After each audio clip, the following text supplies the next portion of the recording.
বন্ধুরা, আজ আবার নতুন একটা রেসিপির ভিডিও নিয়ে তোমাদের সামনে হাজির হলাম। আজ আমি পালক চাটের রেসিপি এনেছি। প্রত্যেক শীতেই আমি এই রেসিপিটা বানাই। শীতের যে অনেক সবজি পাওয়া যায়, পালক তো শীতেরই শাক। শীতের দিনে এই যদি চাটটা না খাই কবে খাবো? তবে এই চাট বাইরে কিনতে পাওয়া যাবে না, নিজে ঘরে বানিয়েই খেতে হবে।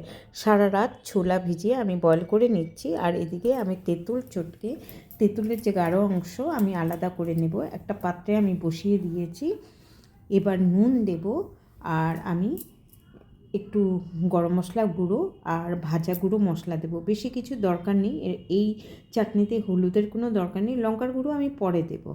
একটু ফুটে যাক, তারপরে ফুটে নিক আর কি, তারপর আমি একটু চিনি মেশাবো। চিনি অনেকটাই লাগবে, তেঁতুল প্রচুর টক হয়। তবে চিনি যার যার আন্দাজ মতো দিও। তোমাদের যদি যেমন টক বা যেমন মিষ্টি খাবে সেই আন্দাজটা ব্যালেন্স করে চিনি দিও। আমার একটু মিষ্টি মিষ্টি ভালো লাগে, তাই চিনি অনেকটা দিয়েছি। আমি লঙ্কার গুঁড়োও দেবো, বলছি একটু ভালো মতো ফুটে নিক, নাহলে খুব ঝাল হয়ে যাবে। আমার চাটনি যখন হয়ে গেছে, তারপর আমি সর্ষে তেলের মধ্যে 5 ফোড়ন শুকনো লঙ্কার ফোড়ন দিলাম। যখন খুব ভালো মতো হয়ে গেল, সেই যে তেঁতুলের চাটনি বানিয়েছি ওর মধ্যে আমি দিয়ে দিলাম, ঢেলে দিলাম। এতে সুন্দর একটা ফ্লেভার হলো, সুন্দর একটা গন্ধ এলো, বেশ ভালো লাগলো দেখতে। একবারে যদি এমনি চাটনি বানিয়ে রেখে দিই, অনেক কিছুতে আমরা ইউজ করতে পারি। এদিকে আমি একটা কিছু কাঁচা লঙ্কা, রসুন, আদা আর একটা টমেটো খোসা ছাড়িয়ে আমি পেস্ট করে নিয়েছি। আর ওইদিকে আমি একটা পেঁয়াজ কুচি সর্ষের তেলের মধ্যে ভেজে নিচ্ছি, সামান্য নুন দিলাম। এবার যে পেস্টটা করেছি অল্প আন্দাজ মতো দিয়ে দেব।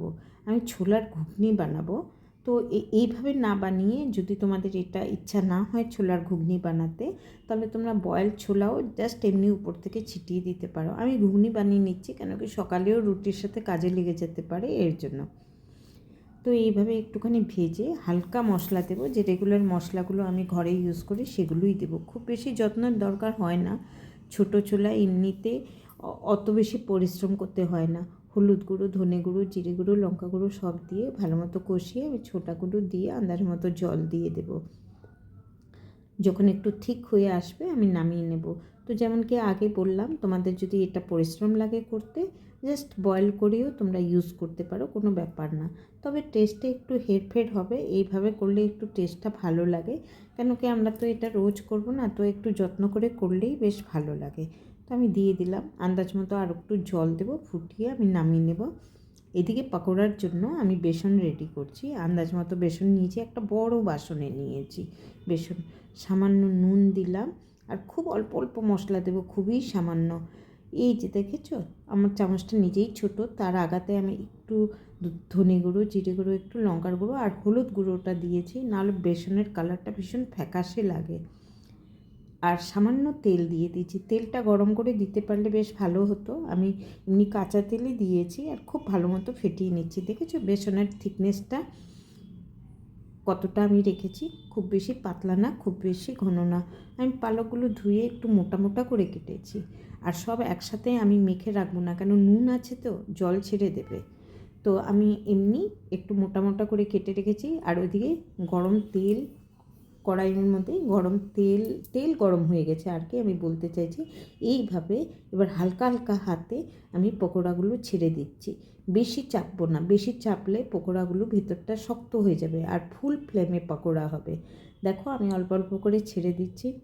ভাবছো হয়তো তোমরা কি এই পকোড়া ভেঙে যাবে, না, খুব সুন্দর হালকা হালকা হবে।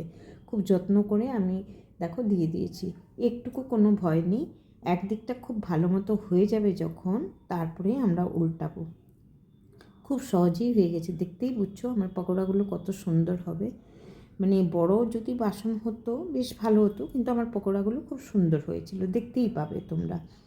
কিন্তু আবার বলছি, খুব বেশি চেপে চেপে দিও না, তাহলে পকোড়াগুলো একদম শক্ত হয়ে যাবে। যত এমনি হালকা হবে, আমরা যখন দই দেব, তেঁতুলের চাটনি দেব, সব ভেতরে ঢুকবে, আর খেতে বেশি ভালো লাগবে, তাই না? একদিন বানাবো তো সব দিক থেকে অ্যালার্ট হয়ে বানাবো, যাতে জিনিসটা নষ্ট না হয়। হাই ফ্লেমেই পুরো পকোড়াগুলো হয়েছে। দেখো আমার পকোড়াগুলো, বলেছিলাম না একটাও ভাঙবে না। দেখো কি সুন্দর হালকা হালকা পকোড়া হয়েছে। এবার আমি 2 মিনিটেই নামিয়ে নেব। দেখতেই পাচ্ছ কালার চেঞ্জ হয়ে গেছে, খুব সুন্দর হয়ে গেছে। নামিয়ে নিয়েছি সব পকোড়াগুলো, আমি অন্য একটা বাসনে নামিয়ে নিয়েছি। এবার চাট পরিবেশন করব। আমি এই যে দেখো কি সুন্দর হয়েছে। পকোড়াগুলো দিয়ে দিচ্ছি, যে যতটা খাবে আমি 4টা করে দিলাম। এবার দই ছিটিয়ে দিচ্ছি। আমার দই অল্প করেই দিচ্ছি, প্রচণ্ড টক, তোমাদের যেমন ভালো লাগবে তেমনি দেবে। এবার পরপর দিয়ে যাব। আমি ছোলাটা দেব। দেখো, ছোলা যদি এইভাবে না দাও তোমরা, আমি আগেও বলেছি জাস্ট বয়েল করে এমনি করে দিলেও টেস্ট লাগবে, তবে এটা বেশি টেস্ট লাগে যেইভাবে আমি রান্না করে দিয়েছি।